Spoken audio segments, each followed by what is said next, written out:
Alaikum à tous, bienvenue à cette conférence en ligne organisée par l'Association des musulmans de Densia. Je suis ravi de vous accueillir aujourd'hui pour une discussion très enrichissante. Ce sera sur le thème qui a été choisi à l'unanimité par les étudiants, à savoir harmonie entre plaisir et valeurs islamiques. Donc pour animer cette session, nous aurons le grand plaisir d'accueillir pour la deuxième fois Cheikh Younes, qui je ne sais même pas par où commencer pour le présenter, parce que machallah, il a fait beaucoup de choses, entre CEO, entrepreneur, youtubeur, ingénieur, tabarakallah, on espère tous avoir une carrière aussi riche. Je tiens d'ores et déjà à le remercier pour le temps qu'il va nous consacrer durant une petite heure pour qu'on puisse parler des sujets qui nous tiennent à cœur. Donc, on risquera peut-être de parler après, à la fin, d'islam, comment parler d'islam au travail avec nos camarades, ou bien parler peut-être d'entrepreneuriat comme un métier musulman. Enfin, on verra si on a le temps, même de passer un petit peu de questions-réponses. À mon humble avis, hein, pour moi, Cheikh Younes, c'est un exemple vraiment vivant de l'harmonie qu'on peut avoir entre les valeurs islamiques et la réussite professionnelle, de par son parcours exemplaire, son engagement envers sa foi et vers la communauté musulmane. J'espère que sa perspective pourra nous apprendre beaucoup de choses durant cette petite conférence. Donc, sans plus attendre, je vous laisse la parole à notre conférencier distingué, Cheikh Younes Al-Adli, pour nous parler de ces sujets passionnants. Barakallahu fik, Ryan, ça va être récompense. Et je vais commencer déjà par un petit correctif. Je ne suis pas cheikh.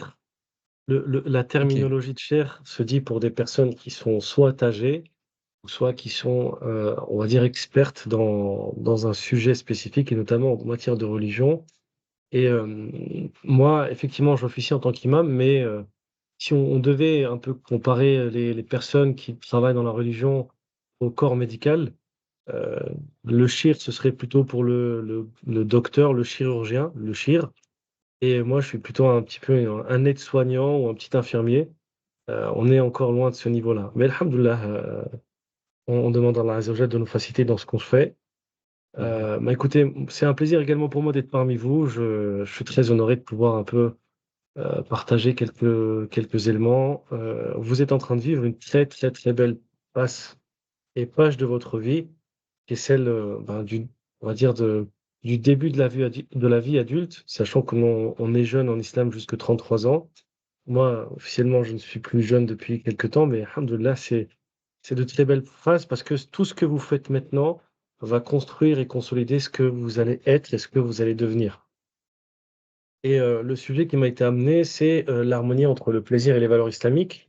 Euh, essayé de présenter le sujet de la manière où on va essayer de voir ce que c'est que le plaisir en islam, comment le Coran le définit, parce que le Coran en parle il y a plusieurs reprises, pas une fois ou deux, et également comment dirais-je, ce qu'en pense notre religion.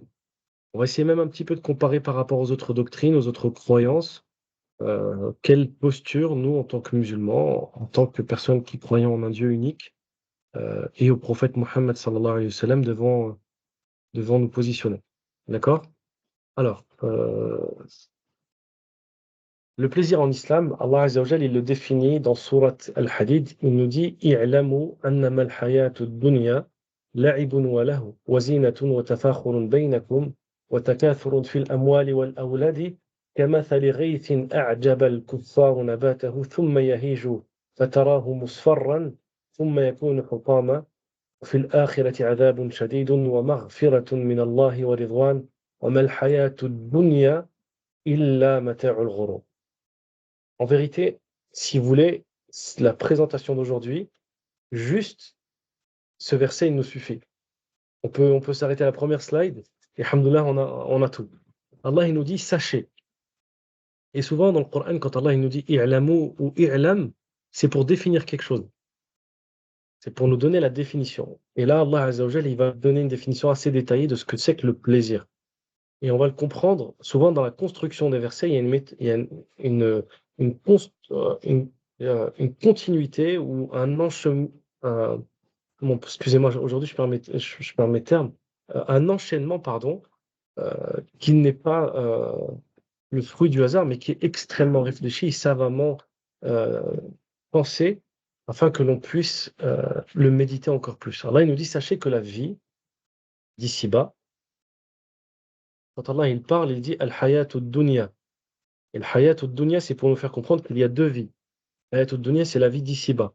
Et donc, à contrario de l'autre vie, qui est la vie de l'au-delà. La'ibun wa lahu. C'est un jeu et des petites distractions. Wazinatun, et un embellissement. C'est trois choses, des jeux, des distractions, un embellissement. Ensuite, il va rentrer dans des détails qui concernent les hommes entre eux.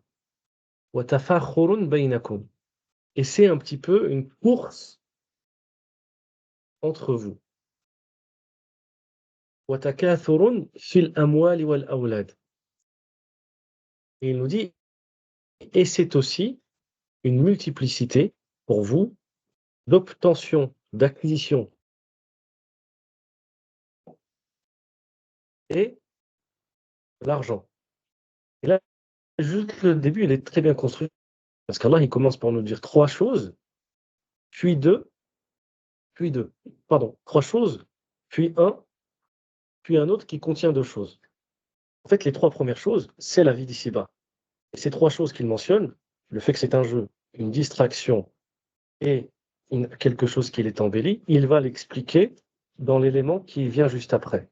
Pourquoi c'est des jeux, des distractions, etc. Comment on se distrait dans la vie? Par ce petit côté concurrentiel, par le fait qu'on se distingue les uns aux autres. Les études maintenant le démontrent même, scientifiques, on n'est pas riche et on n'est pas pauvre. Ce que les humains considèrent comme étant une personne riche ou pauvre, c'est un élément subjectif de comparaison par rapport à l'écosystème dans lequel il vit. On se sent comme quelqu'un d'aisé ou de fortuné dès lors que l'on est supérieur à ceux qui sont autour de nous. Et on se sent comme pauvre dès lors que l'on est inférieur à ceux qui sont autour de nous. Que l'on a, c'est quelqu'un, par exemple, qui vit au SMIC en France. Il va être estimé comme une personne n'étant pas riche, alors qu'avec ce même salaire, si on le met dans un autre pays, et que ce pays-là, on va dire le salaire moyen est peut-être 4 à 5 fois plus faible, là, il sera peut-être considéré comme étant riche. Et donc, du coup, cette distraction, pourquoi? C'est parce qu'il y a une forme de concurrence entre les humains. Et cette concurrence, elle est dans deux choses principales, le fait d'avoir de l'argent et des enfants. Allah Azza wa Jal, dans un autre verset, il nous dit Al-mal wal banoun zinatul hayatid dunya. L'argent et les enfants sont la beauté et la parure de ce bas monde. Qu'en réalité, la plupart des plaisirs, les deux plus gros, où tous ces plaisirs ils découlent de ces deux choses, les enfants et l'argent. Tout ce qu'il y a autour est lié à ces deux choses-là, ces éléments-là. Et on va voir que le prophète sallam l'a mentionné. Ensuite, une fois qu'il l'a explicité, souvent le Coran, qu'est-ce qu'il fait? Il donne des métaphores, des exemples pour faciliter la compréhension et que les gens y comprennent. Donc Allah, il nous dit, la dunya que vous vivez, c'est des plaisirs. C'est plaisir dans deux choses. Et ensuite, il va nous donner l'exemple, il nous dit, et c'est à l'exemple d'une pluie dont les non-musulmans, dont les mécréants, sont étonnés qu'elle apporte des, des végétations qui poussent. Parce que pourquoi elle parle Allah des non-musulmans? Parce que nous, en tant que croyants, on sait que tout ce qui vit ici ou tout ce que l'on a autour de nous est strictement la conséquence de la volonté divine. Si Allah, et si nous sommes en vie, c'est parce qu'Allah l'a décidé. Si il y a autour de nous des choses, des éléments de conséquence, tout ceci est le fruit de la volonté d'Allah subhanahu wa ta'ala, alors que le non-musulman, comment se fait-il que c'est ce qu'Allah nous dit dans le Coran, une eau d'une même couleur, qui n'a ni odeur, ni goût, ni rien du tout, va produire de la terre des fruits, des légumes, de couleurs, de textures, de, de formes totalement différentes. Un seul, entre guillemets, produit, un seul produit produit différentes choses. Donc là, Allah il nous dit, ils produisent donc du coup des plantations, ثم يهيج فتراه مصفرا. Puis, cette plantation qui est si belle, fraîche, etc. et tout, elle vient à faner, puis tu la vois un peu devenir un peu comme l'herbe un peu asséchée et qui se jaunit. ثم يكون حطاما. Puis ça devient quelque chose comme du bétail. وفي الآخرة عذاب شديد. Et la conclusion de tout ceci, c'est soit un châtiment douloureux d'Allah et un pardon d'Allah. Le et ici veut dire ou, et une satisfaction d'Allah subhanahu wa ta'ala. Et ensuite, là, Allah Azza wa Jal, il finit par conclure tout ceci par la définition véritable. Donc, c'est un verset qui a une définition détaillée, exposée, explicite, expliquée, puis résumée en 2 mots. Souvent, on entend l'expression, ouais, est-ce que tu peux m'expliquer ça en 2 mots? Ben, Allah, il le fait à la fin. Il nous dit, وَمَا الْحَيَاةُ الدُّنْيَا إِلَّا مَتَاعُ الْغُرُورِ. Et ça, وَمَا الْحَيَاةُ الدُّنْيَا, encore une fois, d'un point de vue de la syntaxe, de la grammaire, c'est extrêmement beau parce qu'en fait, Allah, il nous dit, et la vie d'ici-bas n'est que 2 choses, مَتَاعُ الْغُرُورِ, مَتَاعُ الْغُرُورِ, de la distraction, de la jouissance, du plaisir tentateur. Il va tenter vers des choses. Mais quand Allah il nous dit وَمَا الْحَيَاةُ الدُّنْيَا إِلَّا مَتَاعُ الْغُرُورِ, il nous dit c'est que ça. Pourquoi Allah il a expliqué des choses avant? C'est ça la beauté du Coran. Parce que quand je te dis ouais mais au final ça c'est cette chose, c'est que cette chose et c'est rien d'autre. Ça sert à rien que j'explique avant. Mais Allah il le fait pour entre guillemets marteler et que les gens quand ils lisent ce verset, c'est la chose dont ils doivent se souvenir. وَمَا الْحَيَاةُ الدُّنْيَا إِلَّا مَتَاعُ الْغُرُورِ. Ce qu'on doit retenir nous, c'est que la vie d'ici-bas, ce ne sont que des plaisirs qui vont nous tenter, des choses qui vont nous attirer, nous alpaguer, nous parler, nous faire pencher vers eux. Ça, c'est la vie d'ici-bas. Donc, quand on a choisi le sujet de l'harmonie entre la vie religieuse et les plaisirs, en fait, c'est tout simplement l'harmonie de la vie ou l'harmonie des plaisirs. Parce que la vie et les plaisirs, Allah il nous dit, c'est la même chose. وَمَا الْحَيَاةُ الدُّنْيَا إِلَّا مَتَاعُ الْغُرُورِ. Nous, notre sujet, c'était l'harmonie entre les plaisirs, l'islam. Et là, Allah il nous dit que la vie, c'est que des plaisirs qui vont nous tenter. Ce verset, vraiment, alhamdoulilah, Allah dans Surat Al-Hadid, est très très beau. Je vous invite, et c'est pour ça que j'ai mis tous les versets en arabe, à ceux qui n'ont pas encore la langue arabe, eh bien, et en plus, si vous me dites que, alhamdoulilah, maintenant, vous avez un peu plus de temps d'apprendre la langue arabe et d'apprendre petit à petit des versets, ces versets vont devenir petit à petit pour vous comme une sorte de petite boîte à outils. Vous allez en prendre un, puis l'autre, puis l'autre. Parfois, vous allez les méditer. Et parfois, à des moments de votre vie, ils seront pour vous comme une sorte de GPS ou de guide qui vont vous permettre un petit peu d'avancer ou de choisir comment se positionner. Et ce verset, il faut qu'on l'apprenne, Inch'Allah ta'ala. Sachez que la vie d'ici-bas est 3 choses, que ces 3 choses, c'est une concurrence dans 2 choses. Et Allah, il donne ensuite l'exemple. L'exemple, c'est quoi? C'est une herbe qui pousse, qui naît, qui rend stupéfait les non-musulmans. Waouh! Ensuite, elle devient jaune. Ensuite, elle devient quelque chose qui sert et qui disparaît. Et ceci finit par soit un pardon d'Allah, soit, pardon, un châtiment d'Allah, ou soit un pardon et un agrément d'Allah. Et tout ceci n'est qu'une tentation, et tout ceci n'est qu'un plaisir tentatoire. Ça, c'est pour, entre guillemets, ancrer notre sujet et comprendre ce que sont les plaisirs en islam. Ensuite, quelle est la valeur de ces plaisirs? Comment on peut comprendre ce que sont les plaisirs en islam? Qu'est-ce qu'ils valent? Le prophète sallallahu alayhi wa sallam, dans le hadith, il nous dit Ad-dunya ardun hadir, ya'kulu minhu al-birru wal-fajir. Le prophète sallam, il a dit la dunya, c'est un plat qu'on propose, que l'on met à disposition, et tout le monde mange de ce dernier. Al-birr, c'est l'obéissant, ou al-fajir, c'est le pervers ou l'ingrat, ou le désobéissant.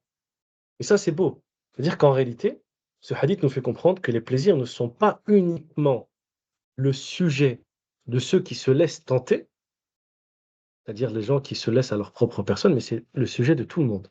Croyants, non-croyants, pieux, infidèles, religieux, non-religieux, tout le monde est sujet aux tentations de la vie et de la dunya.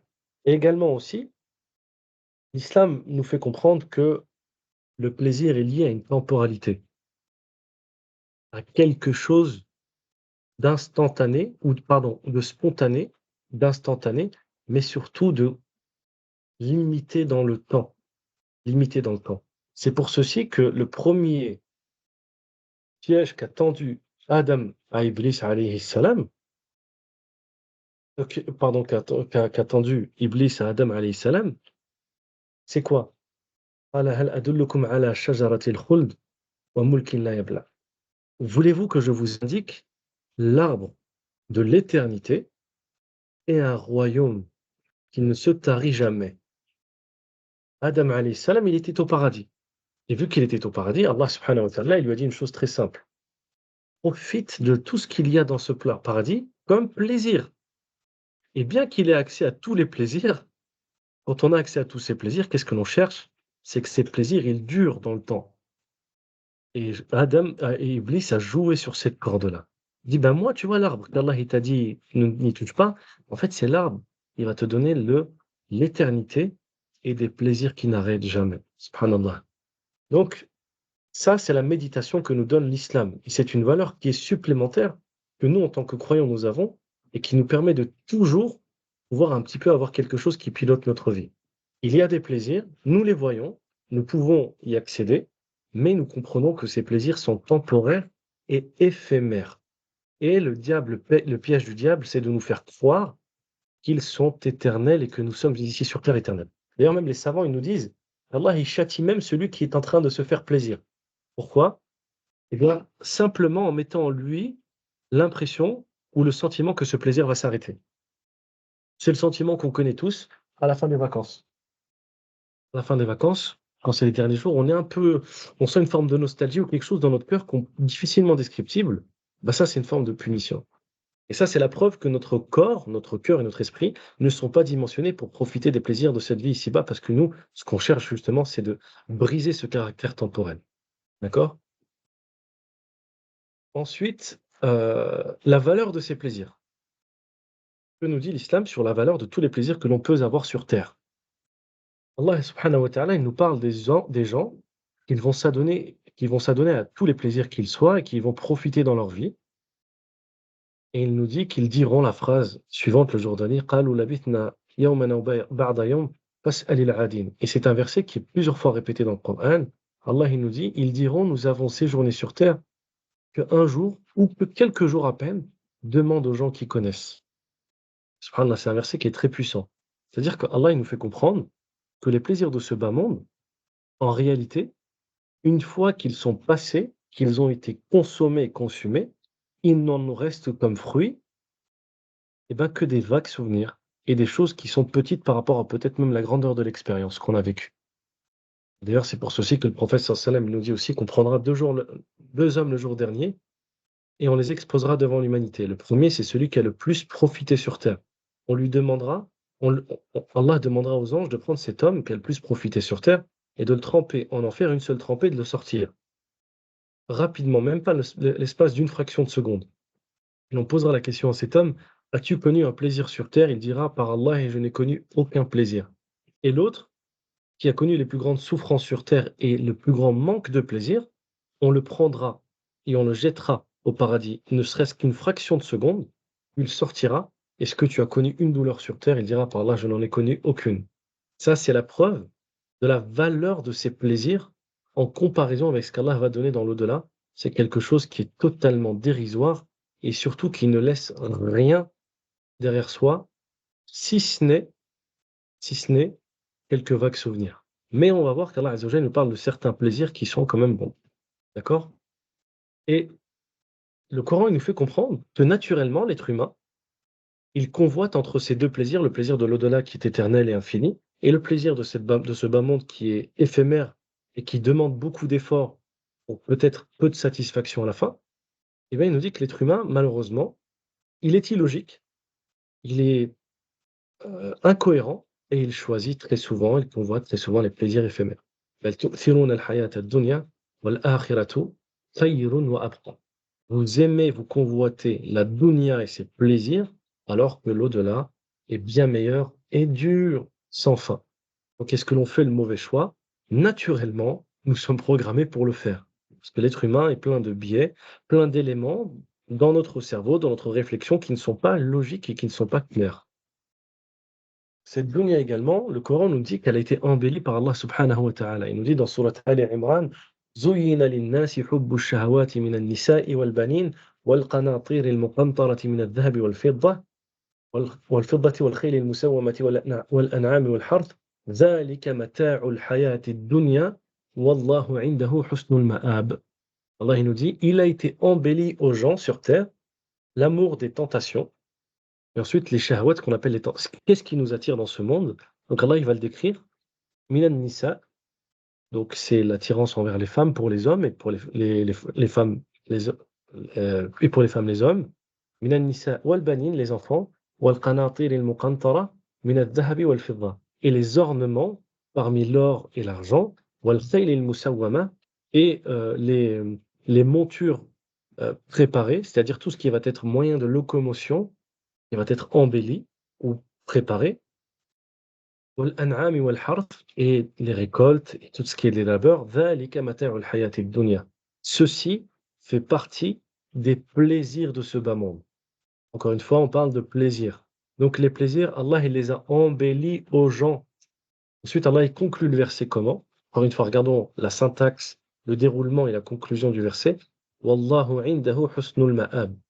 Et Allah a auprès de lui la meilleure des rétributions, la meilleure des récompenses. Qu'est-ce que ça veut dire? Pourquoi la meilleure des rétributions? Parce qu'en réalité, ce qu'Allah il nous pousse à dire, si ça a été embelli, c'est qu'on peut l'obtenir qu'en ayant fourni un effort. Personne n'a d'arbre qui fait pousser de l'argent. Personne. Nous n'avons les plaisirs de notre vie que si nous consentons à des efforts. Et même l'islam nous fait comprendre que plus on consent un effort pour atteindre un plaisir, plus nous apprécions ce plaisir. C'est pour ceci que plein de gens, malheureusement, ne connaissent pas la valeur de la vie autour d'eux. C'est parce qu'ils n'ont pas consenti aux efforts pour avoir ce qu'ils ont autour d'eux. Et des gens, ils naissent un peu dans l'opulence, etc. et tout. Et malheureusement, ça ne leur apporte pas satisfaction, tout ce qu'ils ont autour d'eux. Par contre, plus je vais fournir des efforts et plus je vais arriver à un objectif, plus mon cœur va vibrer, va bouger, etc., plus la rétribution va être grande pour moi. Titre d'exemple, les examens, plus le concours il est dur et serré, plus mon cœur il va bouger, je vais trembler, etc. et tout. Plus si jamais je fais partie des gens qui sont, euh, euh, comment dire, enfin, qui réussissent dans cet examen ou ce concours, et ben plus ma joie va être grande. Et plus l'examen il est petit, moins ma joie va être importante. On n'a pas eu la même joie quand on a eu notre brevet des collèges que quand on a eu notre bac et que quand on a eu peut-être d'autres examens plus complexes ou plus difficiles. Donc ça, c'est pour nous le faire comprendre. Allah, il a embelli toutes ces choses, mais c'est quoi en fait? C'est juste une rétribution de ce que vous allez faire. Et Allah, il a la meilleure des rétributions. Ça, encore une fois, c'est pour ça qu'Allah, dans le Coran, il pousse les gens à méditer, à lire le Coran, à le lire fréquemment, à le réfléchir, à le réciter, à le répéter. Pourquoi? Parce qu'il y a des choses qui ne peuvent pas apparaître dans une lecture sporadique et surfacique. Il faut parfois prendre le temps de le lire, d'essayer de le comprendre, de passer du temps avec lui pour arriver à atteindre ces petites perles qu'il y a dans ce dernier. Et la dunya, les plaisirs ont été aussi embellis par le diable. Et là, c'est un très très beau verset. Allah il nous dit que le shaitan, il a parlé avec des gens. Il nous dit وَإِذْ زَيَّنَ لَهُمُ الشَّيْطَانُ أَعْمَالَهُم. Et lorsque le shaitan leur a embelli leurs œuvres. Et ensuite, il explique ce qu'il passe. Et puis, quand ils ont accompli ce qu'ils devaient accomplir, parce qu'ils ont été faussement conseillés par le diable, une fois qu'ils ont eu ce qu'ils ont voulu comme plaisir, qu'est-ce que le fait le shaitan? Il fait, il s'en va. Et c'est pour ceci que souvent, des gens, lorsqu'ils commettent des péchés, avant le péché, ils ont un amour pour ce dernier, une motivation, et après ce dernier, ils ont une forme de dégoût. Parce qu'en fait, c'est comme si le diable avait levé le couvercle de la réalité et qu'il n'avait plus, entre guillemets, ces poudres aux yeux qui leur faisaient miroiter des belles choses. Ils voient la réalité devant eux. Et qu'est-ce que fait le shaitan? Allah, il nous dit dans le verset, وَقَالَ إِنِّي بَرِيءٌ مِنْكُمْ. Le shaitan nous dit, je me désavoue de vous. إِنِّي أَخَافُ اللَّهَ رَبَّ إِنِّي أَرَى مَا لَا تَرَوْنَ إِنِّي أَخَافُ اللَّهَ رَبَّ الْعَالَمِينَ. Je vois ce que vous ne voyez pas, et certes, moi, j'ai peur de Dieu. Wallahu shadidul iqab, et Allah est dur en châtiment. C'est fou, hein? Le shaitan, il nous embellit les choses. Quand on tombe dans les choses, il fuit et il nous dit, je me désavoue de vous. D'ailleurs, même le shaitan, à force d'avoir beaucoup, Iblis, à force d'avoir beaucoup de- d'injonctions de gens qui vont lui reprocher de les avoir guidés vers le mal, il est rapporté qu'il va monter au-dessus des gens le jour dernier et il va leur dire, écoutez, moi je n'ai rien fait, je vous ai juste incité, vous avez fait de vous-même, vous étiez libre. Je me désavoue de vous et vous payez vos propres péchés et moi je paye les miens. Ensuite, avant de partir et de répondre à la question du sujet, euh, il y a un hadith que j'aimerais que l'on médite qui est très très très intéressant. Et ce hadith, l'imam Ahmad ibn Hanbal a dit que ce hadith, il équivaut en termes de compréhension au tiers de la compréhension de la sunna du prophète sallallahu alayhi wa sallam. Tellement il contient des leçons, et tellement il est riche en enseignement et en morale. Le prophète sallallahu alayhi wa sallam a dit Al-halal bayyin وَالْحَرَامُ بَيِّنٌ. Le halal est clair et le haram est clair. وَبَيْنَهُمَا أُمُورٌ مُتَشَابِهَاتٌ. Et parmi les deux, il y a des choses qui suscitent le doute. C'est pas clair, on ne sait pas si c'est halal, on ne sait pas si c'est haram. Et que peu de gens connaissent. لا يعلمهن إلا كثير من لا يعلمهن كثير من الناس. Aussi, celui qui se garde de choses douteuses, de toutes ces choses que peu de gens connaissent, a préservé sa religion et son honneur. Car celui qui s'aventure dans les domaines du doute s'aventure en fait dans l'illicite, tel le berger qui laisse paître son troupeau autour d'un enclos réservé, risquant à tout moment d'y pénétrer. La traduction n'est pas forcément bonne, c'est plutôt tel le berger qui laisse paître son troupeau près d'une falaise, ils finiront forcément par tomber, ces moutons, près de la falaise. Donc là, le hadith, il nous dit le halal, il est clair, et le haram, il est clair dans les choses de la vie, dans les plaisirs, justement. Et parmi les deux, il y a une zone grise. Celui qui va dans cette zone grise ou qui y reste, alors il finira forcément par tomber dans l'illicite. C'est ce que nous dit le hadith. Et là, il y a quelque chose de très très très beau. Et il nous dit, et certes, chaque roi possède un royaume, un domaine réservé. Par exemple, la reine d'Angleterre, elle a des châteaux. Et on ne peut pas rentrer dans ces châteaux, ça lui appartient. Et il nous dit, et le royaume d'Allah, ce sont ses interdictions. Le royaume d'Allah, ce sont les interdictions. Donc, lorsque l'homme ou la femme va et s'adonne à des plaisirs qui sont illicites, il finit par tomber dans des choses qui sont les interdits d'Allah subhanahu wa ta'ala. Et ces interdits d'Allah, ils rentrent dans le royaume privé de Dieu, et c'est quelque chose de très grave. Ce hadith, il est là pour nous faire comprendre, d'un point de vue métaphorique, quelle est la gravité de commettre un péché envers Dieu et de lui désobéir. Ensuite, il finit le hadith en disant, il y a certes dans le cœur, Allah inna fil jasadi mudra, idha saluhat salaha al jasadu kulluh, wa idha fasadat fasada al jasadu kulluh. Il y a dans le cœur, dans le corps, un organe, s'il est bon, tout le reste du corps est bon, et s'il est mauvais, tout le reste du corps est mauvais. Et certes, c'est le cœur. Le hadith est très très beau, parce qu'il nous explique ce que sont les plaisirs interdits, et il nous dit que ces plaisirs interdits sont liés à ce qui se passe dans notre cœur. Donc maintenant, si on doit répondre à la question, comment harmoniser notre vie entre les plaisirs et la religion? Eh bien,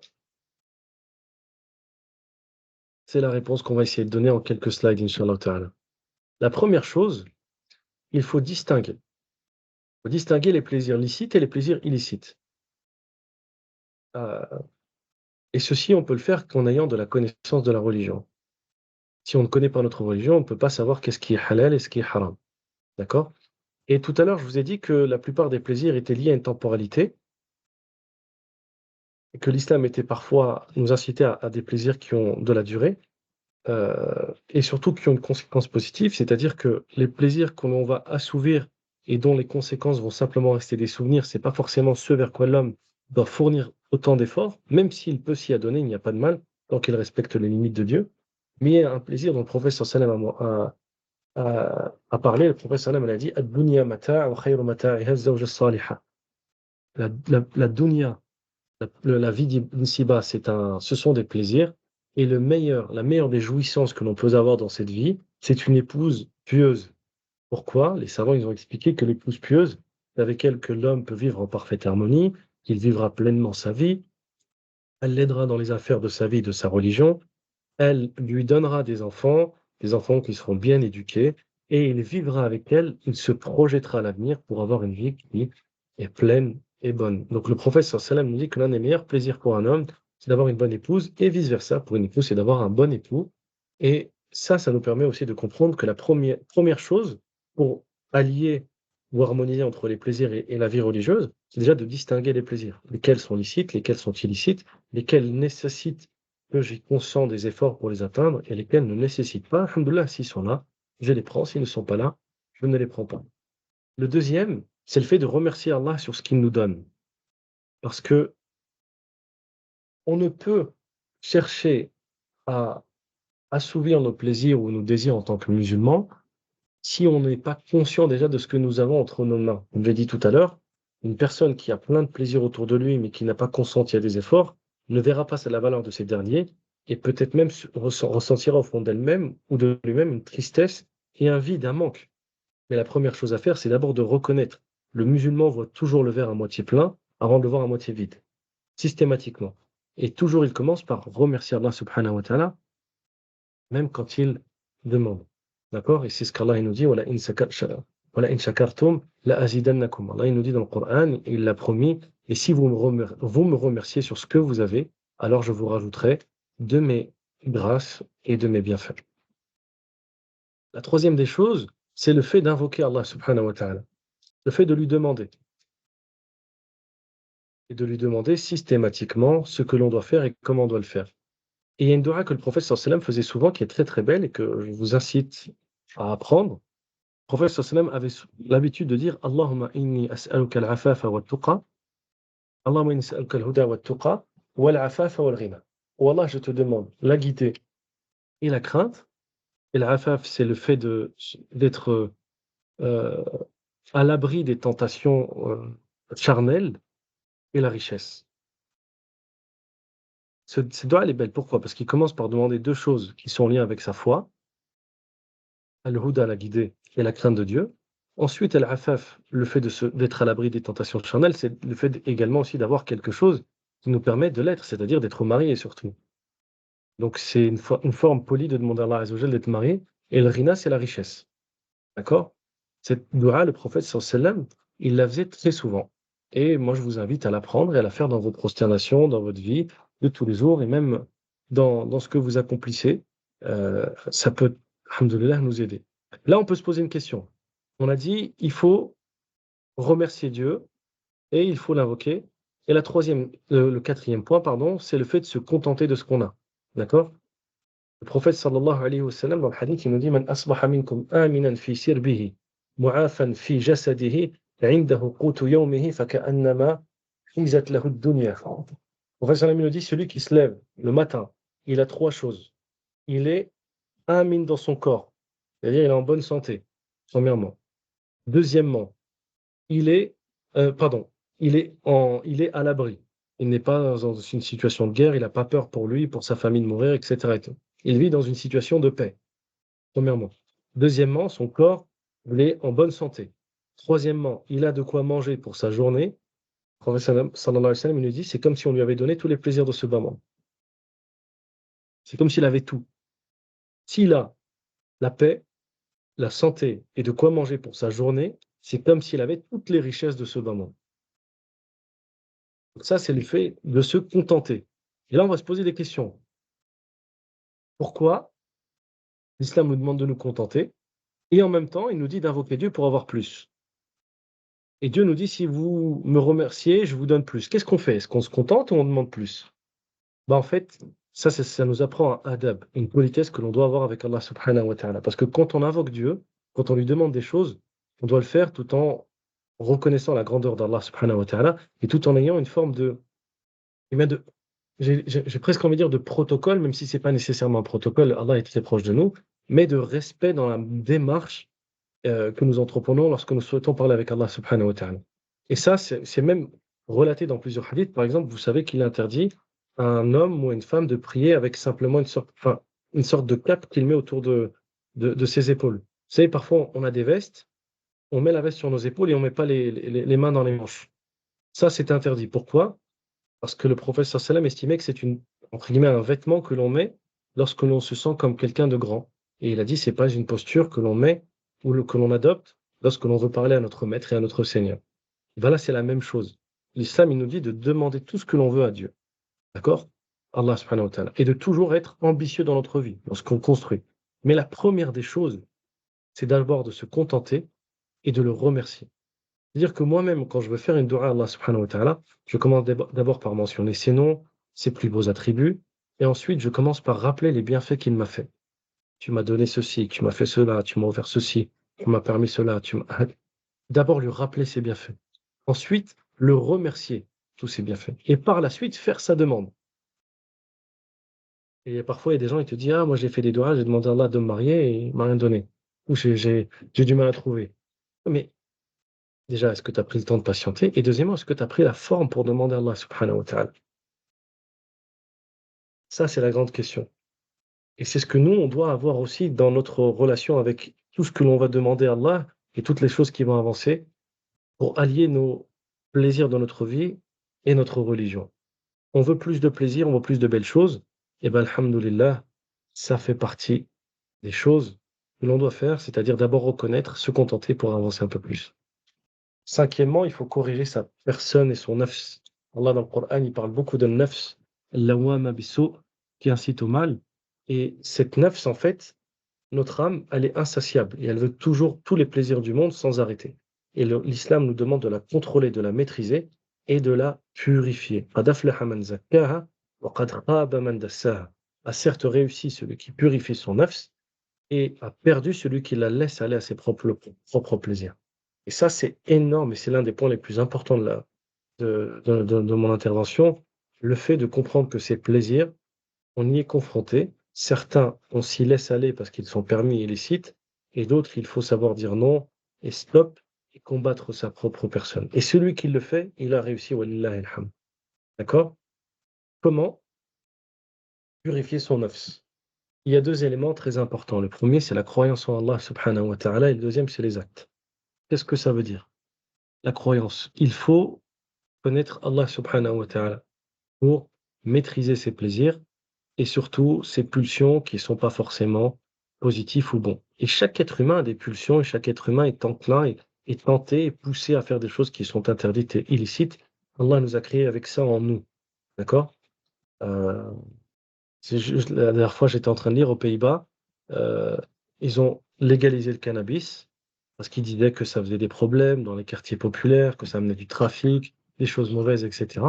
Et ben, une fois qu'ils ont légalisé le cannabis, qu'est-ce qui s'est passé? Maintenant, il y a des gros trafics de cocaïne. Et ça amène plus de problèmes que ce qu'il y avait avec le cannabis. Donc, limite, c'était mieux qu'ils laissent le cannabis interdit et qu'ils se battent contre les vendeurs de cannabis que maintenant ils se retrouvent avec des mafias qui pèsent des centaines de millions et qui sont capables de faire plus de mal qu'avant. Donc, l'être humain, il veut l'interdit.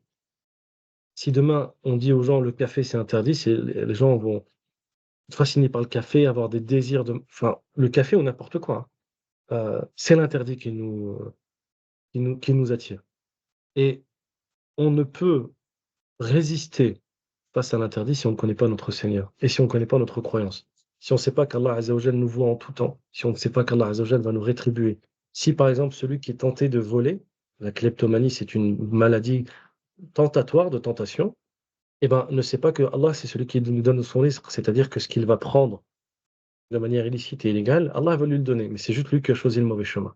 Et par les actes, en rappelant à sa personne de ne pas faire les choses, en patientant et en coupant les chemins qui mènent au mal. Ce qu'on appelle en arabe sadd ad-dara'i', le fait de s'interdire, parfois même des choses licites, parce que je sais qu'elles vont m'amener à des choses illicites. En islam, on peut s'interdire des choses licites, parce qu'on sait qu'elles vont nous amener vers des choses illicites. Donc, comment on purifie? D'abord en rectifiant notre croyance en Dieu. On ne peut rectifier notre croyance en Dieu seul. Nous avons besoin, pour la rectifier, de lire, de nous documenter et d'apprendre un minima, qui est notre Seigneur. Il est. Quels sont ses noms, ses attributs? Le prophète sallam d'ailleurs avait dit à ce niveau, ou à ce titre, Allah a 99 noms et attributs. Celui qui les connaît rentrera au paradis. Celui qui connaît les noms d'Allah subhanahu wa ta'ala. Pourquoi? Parce que celui qui les connaît va vivre avec ces derniers. On va savoir qu'Allah le voit en tout temps, l'entend, qu'Allah Azza wa Jalla va lui faciliter. Il ne va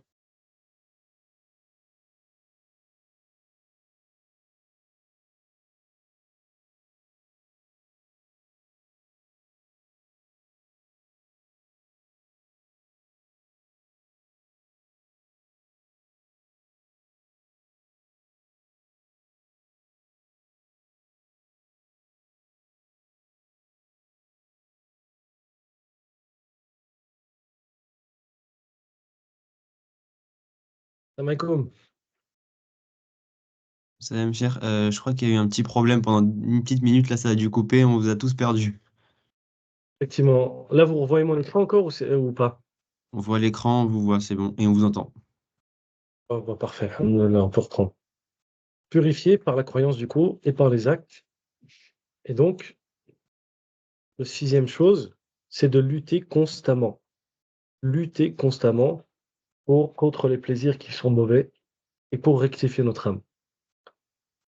Nous devons lutter, pourquoi? Parce que c'est ce qu'Allah Azza wa Jalla nous a demandé, c'est de patienter face aux tentations et de résister face à ces dernières. Et ceux qui luttent, Allah Azza wa Jalla va leur faciliter. Allah dit dans le Coran, c'est une promesse. وَالَّذِينَ جَاهَدُوا فِينَا لَنَهْدِيَنَّهُمْ سُبُلَنَا وَإِنَّ اللَّهَ لَمَعَ الْمُحْسِنِينَ. Et ceux qui luttent dans notre sentier, nous allons les guider dans le droit chemin. Et certes, Dieu est avec les bienfaiteurs. Ceux qui se battent nuit et jour pour corriger leur âme, eh bien, Allah Azza wa Jalla leur donne la garantie qu'il va les garder sur le droit chemin. Et Allah Azza wa Jalla les aimera parce qu'il est avec les bienfaiteurs. Donc la lutte éternelle, continuelle de notre personne fait partie de notre vie, fait partie du quotidien du musulman, et c'est ce qui va lui permettre d'harmoniser sa relation entre la religion et ses plaisirs. L'harmonie entre les deux, elle est sujette à sa capacité de résistance et de résilience face à l'interdit qui le mène ou qui l'appelle à lui. Et troisième et dernier élément, oui, c'est le dernier élément, le fait de constamment se relever. Car nous sommes des fils d'Adam, et en tant que fils d'Adam, nous sommes faibles. Allah nous a créés faibles, donc forcément nous allons tomber dans des choses illicites et interdites. La seule chose, c'est qu'il ne faut pas rester dedans, et surtout, il faut le plus rapidement possible s'en sortir. Les Romains disaient, l'erreur est humaine, y persévérer est diabolique, et je pense que l'islam partage cette vision. Le prophète sallam nous disait, l'exemple de celui qui commet un péché, puis qui se repent, est semblable à celui qui n'en a jamais fait. Et d'ailleurs, même dans le hadith, le prophète sallam nous dit que lorsque le fils d'Adam commet un péché, l'ange attend plusieurs heures avant de le noter, en espoir que la personne se repente sincèrement de ce qu'il a fait, et là, le cas échéant, il ne sera jamais écrit ou jamais inscrit contre nous. Nous sommes tous faibles, nous sommes tous dans cette harmonie défaillant. Personne ne peut dire, moi, alhamdoulilah, j'ai trouvé l'équilibre, je n'ai pas de problème au niveau de ces plaisirs. Ça n'existe pas. Celui qui le dit euh, n'a soit pas compris la religion, ou soit il est dans un mensonge évident et éhonté. Mais notre but, c'est qu'à chaque fois qu'on tombe, on se relève, on demande pardon à Dieu, on essaye de lutter, on lui demande de nous guider petit à petit et on met en place les outils qu'on a mis ensemble. Inch'Allah ta'ala. Donc pour conclure, les plaisirs de la vie sont licites, mais ils sont cadrés par des limites qui sont le royaume privé d'Allah subhanahu wa ta'ala, et nous ne pouvons vivre en harmonie en apprenant notre religion et qu'en éduquant nos propres personnes à travers une lutte contre notre nafs, Inch'Allah. Donc voilà pour moi. J'en ai terminé, alhamdoulilah, c'est la conclusion.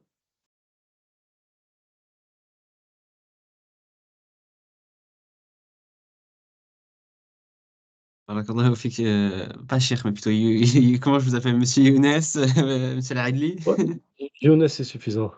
Younes. Ça a été très enrichissant. On a eu pas mal de hadiths, de versets, de leçons. Il nous faudra le PowerPoint pour qu'on puisse les relire et méditer aussi de notre côté un peu après. Et Inch'Allah. si vous avez des questions, n'hésitez pas. Je vois qu'il y a du monde qui est venu entre-temps.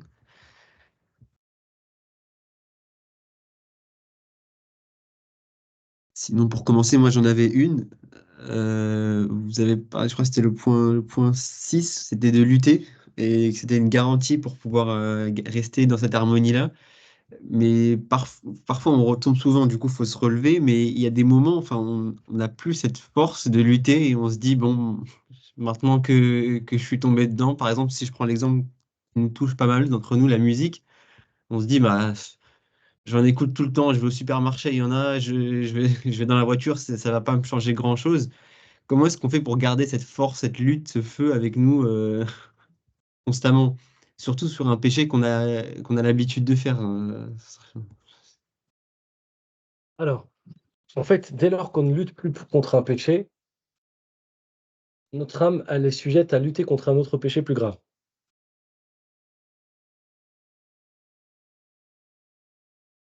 Faut répéter?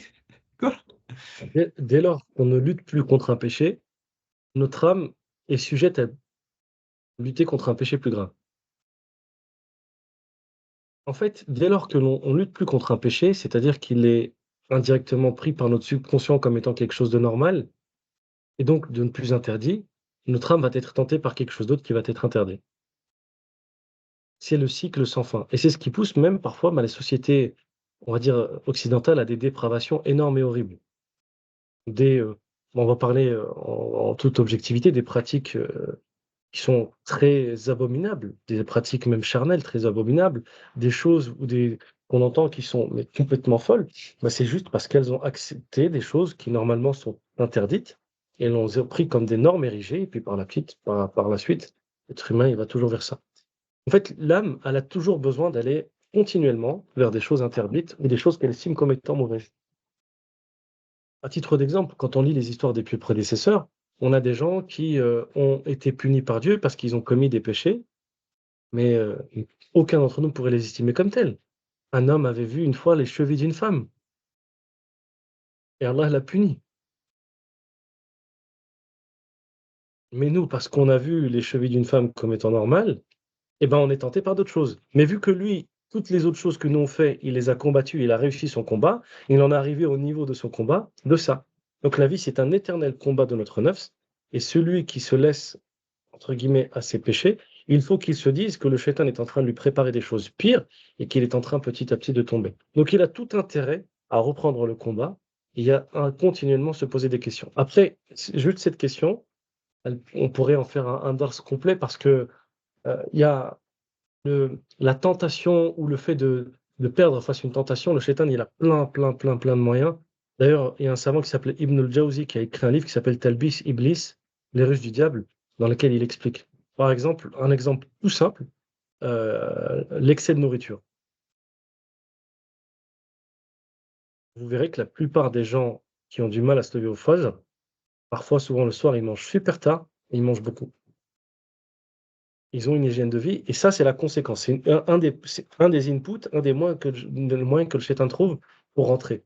D'accord? Et même, Talbis Iblis, il raconte que, heu, le diable a réussi une seule fois à empêcher le prophète Daoud alayhi salam, non pas de se lever au fajr, mais de faire qiyam al-layl. Et il lui a parlé bien après, il lui a dit: «En fait, ce que j'ai fait, c'est que je t'ai fait manger au point où ton ventre était bedonnant et le lendemain, tu n'as pas pu te lever». Vous voyez ce que je veux dire ou pas? Et après, c'est de réfléchir à toutes ces choses. Qu'est-ce qui me pousse à écouter de la musique? Est-ce que c'est les fréquentations que j'ai? Est-ce que c'est le mood? Parce que je suis tellement avec des gens pour qui c'est quelque chose de normal et j'ai pas forcément les attaches qui vont me le permettre. Est-ce que ma récitation du Coran est assez continue et fréquente?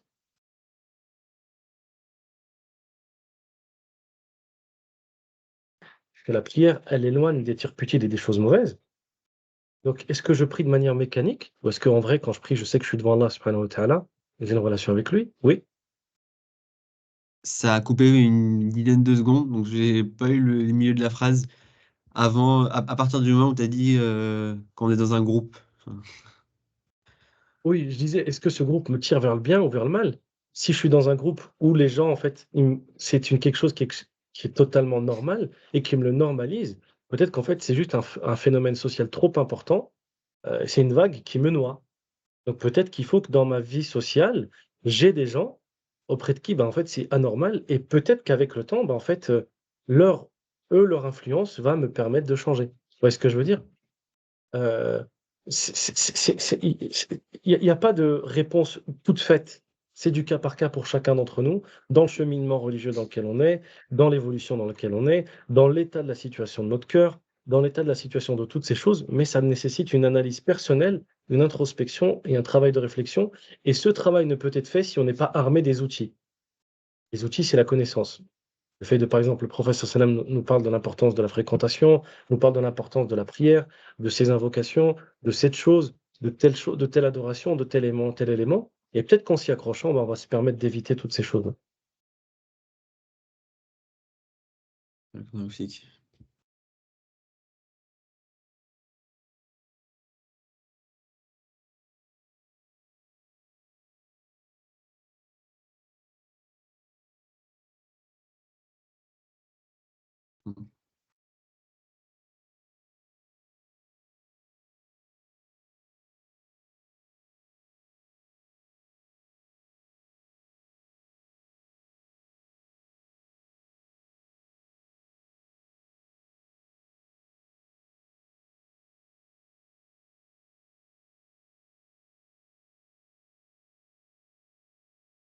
Il n'y a pas d'autres questions?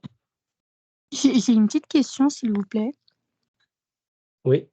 C'est en fait, c'est peut-être un peu tiré par les cheveux, mais concernant la différence entre, le bien qui est clairement, explicite et le haram qui est défini également et cette frontière entre les 2, enfin le milieu en tout cas, enfin la zone un peu, poreuse.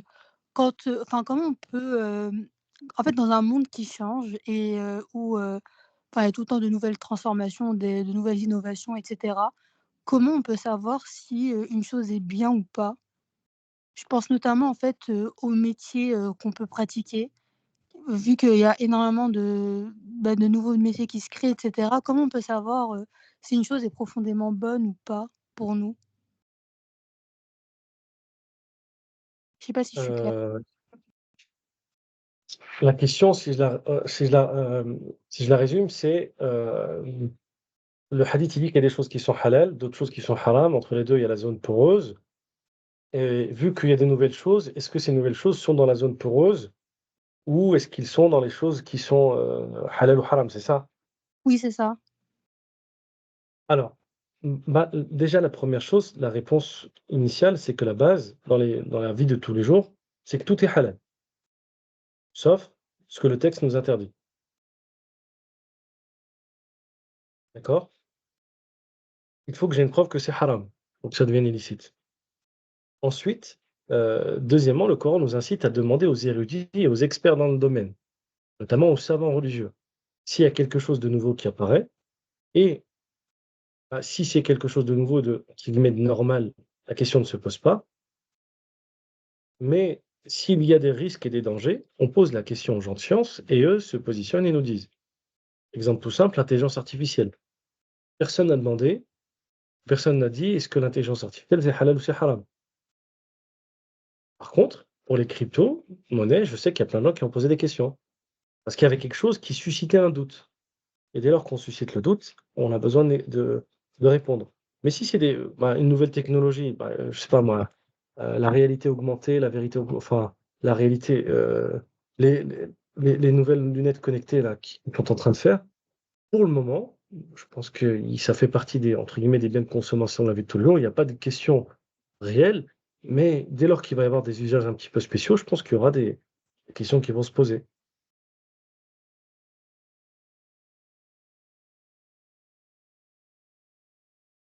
Merci, barakallahu fik. Fikum barakallah.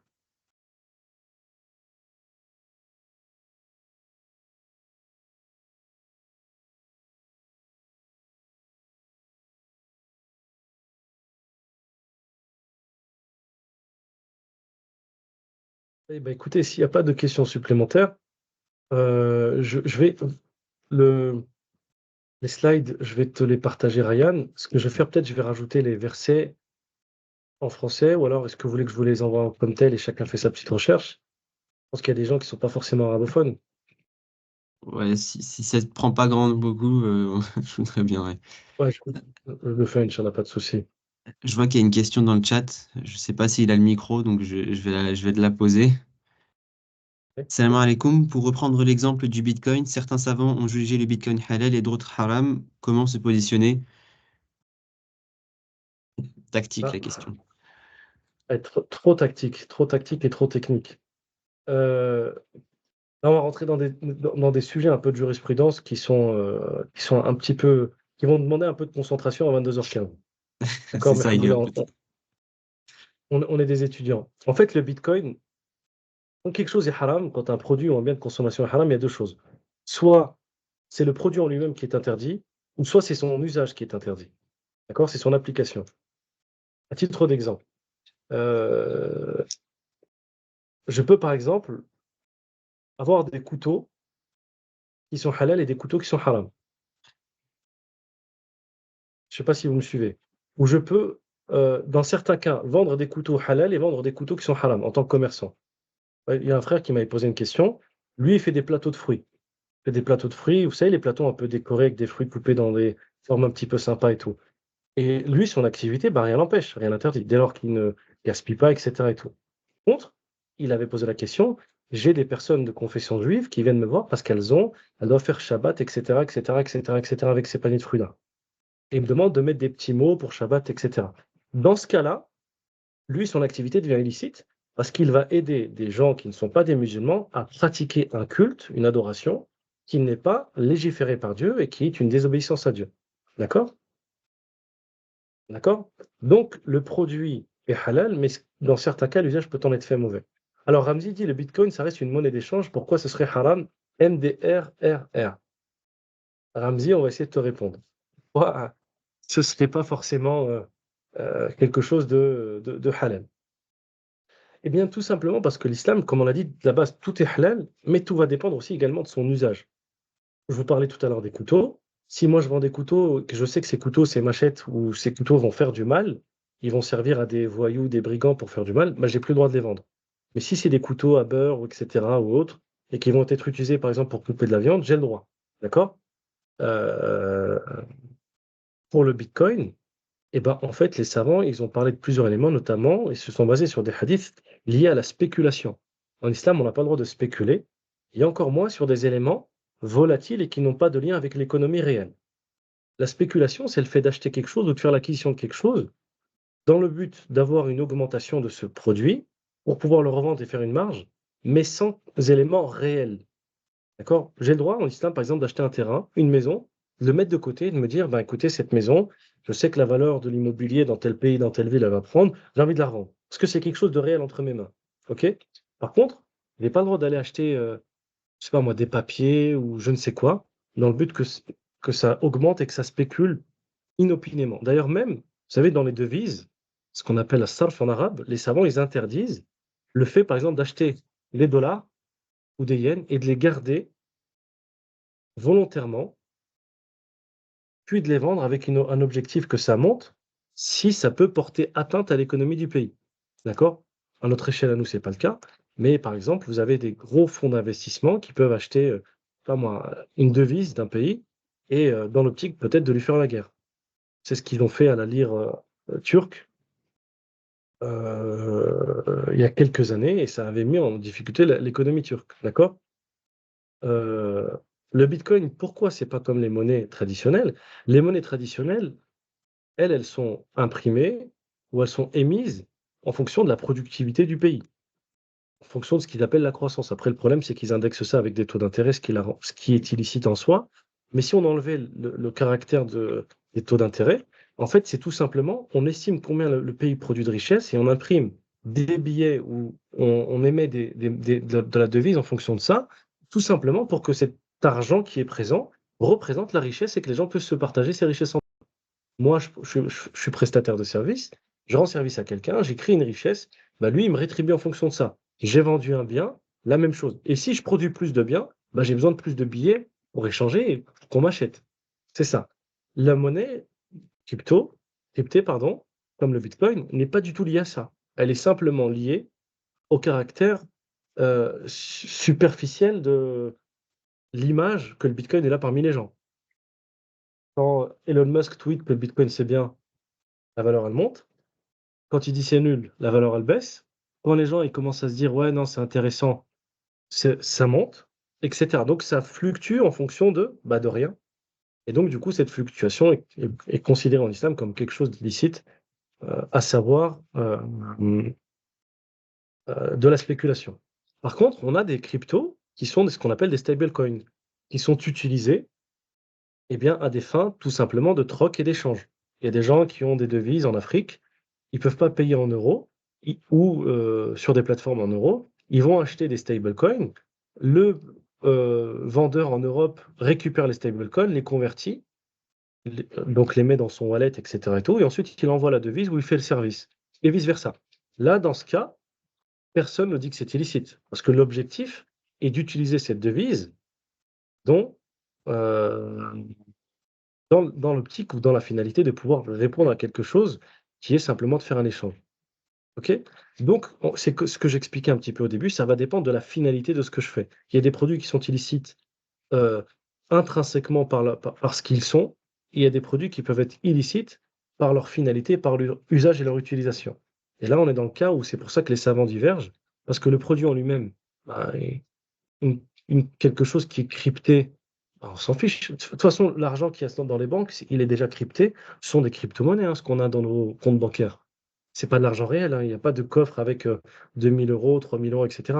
Tout est totalement crypté ce cryptage est fait pour sécuriser. Ensuite, mais pour les monnaies traditionnelles, il se passe la même chose. Non, donc on a expliqué, donc c'est la spéculation qui est haram parce qu'il n'y a pas de création de valeur. C'est parce qu'il n'y a pas de création de valeur et que c'est totalement décorrélé à l'économie réelle. C'est ce qui le rend, entre guillemets, illicite. Enfin, selon l'avis qu'il estime illicite. Euh, euh, donc, euh, donc voilà.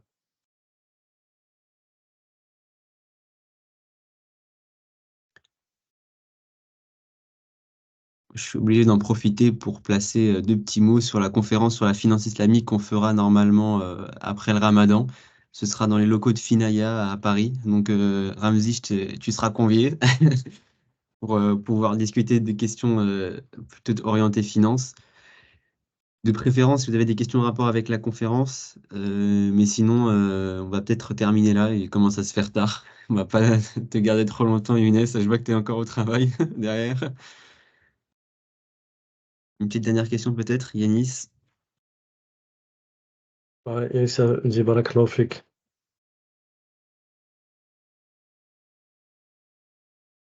J'ai une petite dua, on va peut-être finir par une petite dua. Bismillah wa salatu wa salam ala rasulillah. اللهم أعنا في دراستنا وعلمنا ما جهلنا وفهمنا ما صعب علينا وارزقنا النجاح والفلاح, pardon. Oh Allah, aide-nous dans nos études et apprends-nous ce que nous ignorons et fais-nous comprendre ce qui nous est difficile et octroie-nous la réussite et le succès. يا من لا تح... يا من لا تحجو إلى البيان والتفسير حاجاتنا إليك شيء كثير وأنت عليم بها وخبير اللهم يسر لنا كل أمر عسير فتيسير العسير عليك يسير. Ô toi qui n'as point besoin d'éclaircissement ni d'explication, nos besoins envers toi sont nombreux et tu les connais bien. Alors, ô Allah, facilite-nous ce qui est difficile, car rendre facile ce qui est difficile est pour toi chose facile. اللهم صل وسلم وبارك على سيدنا محمد وعلى آله وصحبه الأجمعين سبحان ربك رب العزة عما يصفون وسلام على المرسلين والحمد لله رب العالمين.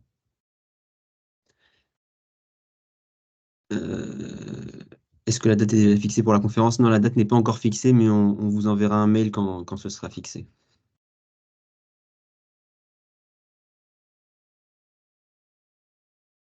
Si personne n'a de dernières questions, on va terminer là-dessus. Pas sûr que Younes, si tu as un dernier truc, pardon, Younes, si tu as un dernier truc à dire. Alhamdulillah, je demande à Allah Azza wa Jal de tous nous préserver des tentations mauvaises, des personnes mauvaises, et de nous permettre d'évoluer dans le khayr, Inch'Allah ta'ala. Inch'Allah, je te Je vous remercie de souhaite nous avoir fait participer à cette conférence, d'être venu pour nous. de rien, de rien. Alhamdulillah. Barakallahu fikum à tous. Wassalamu alaikum wa rahmatullah. C'est-